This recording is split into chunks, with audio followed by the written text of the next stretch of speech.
You must be able to get to this place in your life where you don't use the evidence of your senses, what your eyes tell you, what your ears tell you. You want to be able to be in a place where you are living from the end as if what you would like to manifest is already there. We hold ourselves back with self-limiting beliefs. We tell ourselves that we're limited in some way, when in reality, it's probably not true at all. We, to a great extent, behave, think, react because of some previous experience that we've had. And we feel that this thing that happens to us is reality. It is facts that we have to face and accept and cope with. See? It's always something other than you.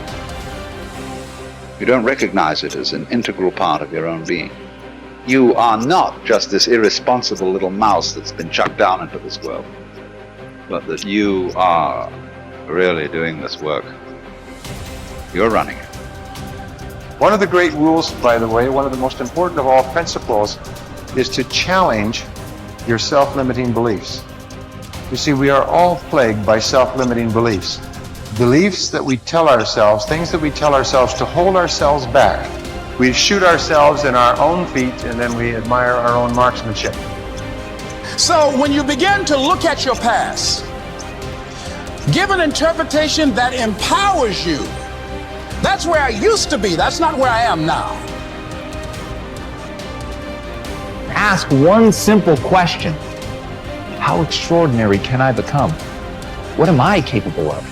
What are my limits? How far can I push myself? But all by doing one simple thing. Pushing myself to get better every day. But from you are amazing. You hear me? You are amazing. And the day you recognize you're amazing, the day you understand how amazing you are, everything changes. And I need you to understand something. When you recognize who you are, when you realize how amazing you are, there's just certain things you're not going to do no more. Come out here with what you got. You don't have enough money? Don't worry about it. You got the dream. You got the idea. You don't have enough resources? Don't worry about it. You need some help? Don't worry about it. You get out here in the arena, someone will look at you and become inspired and say, hey, can I help you? But if you're sitting up on the bleachers, nobody's going to ask you anything. You've got to get into the flow of action. Nelson Mandela, in his talk, said, our great problem is not that we feel that we are powerless, but that deep down inside we feel that we are powerful beyond measure. It's an incredible thought. It's almost a scary thought, isn't it? But it's also true, because the powers that you have are extraordinary.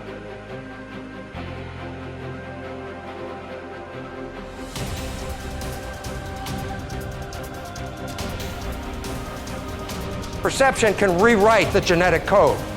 When you're under stress, you will rewrite your genes. It's built into every one of your cells. You have genetic engineering genes.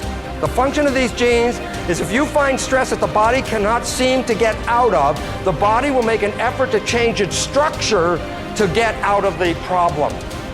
And of course, the issue is this. What if your perception wasn't real? And you change your genes? Now you're in deep doo-doo. And we now find a very important fact.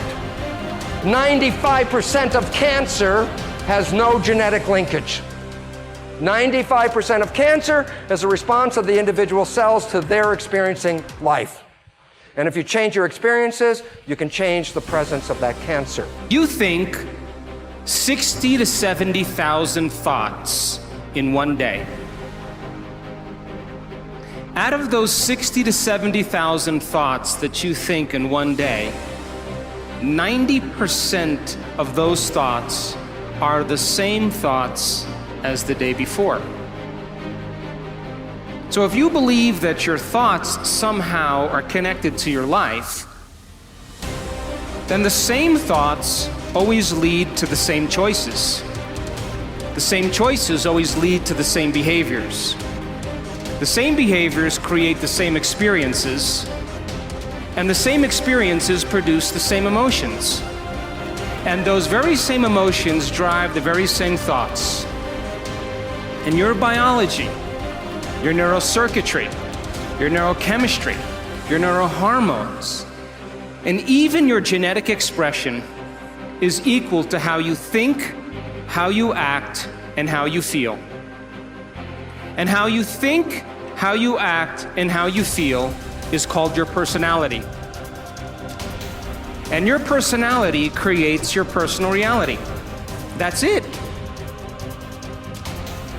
So then, if you wanted to create a new personal reality, a new life, then you would have to start thinking about what you've been thinking about and change it. You would have to become aware of your unconscious thoughts and observe them. You would have to pay attention to your automatic habits and behaviors and modify them. And you would have to look at the emotions you live by every single day that are connected to your past and decide if those emotions belong in your future. You see, most people try to create a new personal reality as the same personality, and it doesn't work. You literally have to become someone else. Prayer works, but not the way that you're praying. If I take you and connect a cap to your head with electrodes on it and connect that cap to a computer to read your brain waves, an EEG. I can read an EEG on your brain and see how your waves are functioning. I can tell you if you're in a low frequency state or a high frequency state based off of your brain waves. If you're an emotion of fear, doubt, anguish, begging, which is praying, the typical person begs when they pray, that's low frequency. Now, if I take you with that same exact technology and connect it to a computer and read your brain waves, and I have you in a position of upright power, understanding, commanding, unconditional love, happiness, now it's going to be high frequency waves going to the computer. The universe reads waves low frequency and high frequency. It knows low and high, and guess what? It's going to give you back whatever you give it. You're running around here begging and pleading and hoping and wishing and scrapping around, you're going to get the same kind of garbage back in your life. Until you stand up and draw a line in the sand and command your existence, command your potential, command who you are, command your outcomes to happen, you're going to be suffering. The reason why I command my realities is because I know the power is inside of me. So I command myself. I don't get on an airplane and pray to arrive at my destination safely. I command I arrive at my destination safely. I command it. Why? Because the same power of the Creator is inside of my body. I don't, please help me make sure I get there right on time and I arrive safely. No, that's a slave mentality. I'm not a slave. I got the power of the Creator flowing through every atom in my body. So that I have a fractal of that power in me, I'm going to command things with confidence. My prayer is, I command it. That's it. I'm done. That's the whole prayer. That's the whole prayer. There's nothing else for me to say.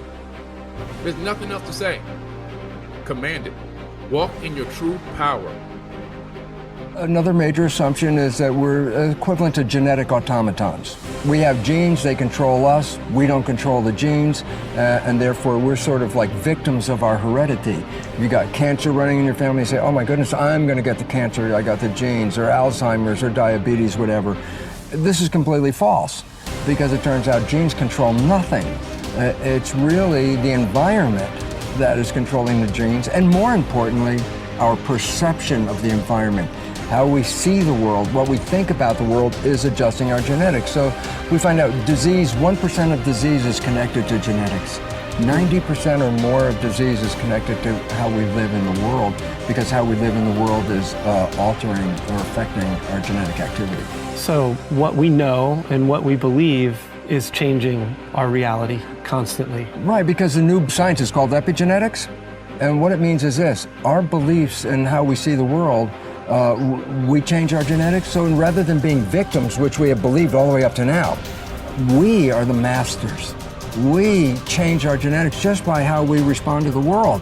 So we can change our responses, which means then we can change our genetics. So we're not victims. And one of the most personally exciting things that happened to my life was to recognize that I was not a victim of my genes or a victim of my society, that I actually am a creator of my life.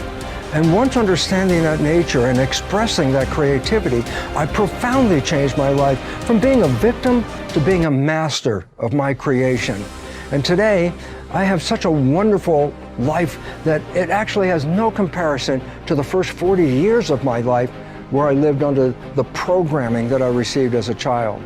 Today, I've created such a joyous, wonderful life that I look forward every day to waking up to have another day on this beautiful planet.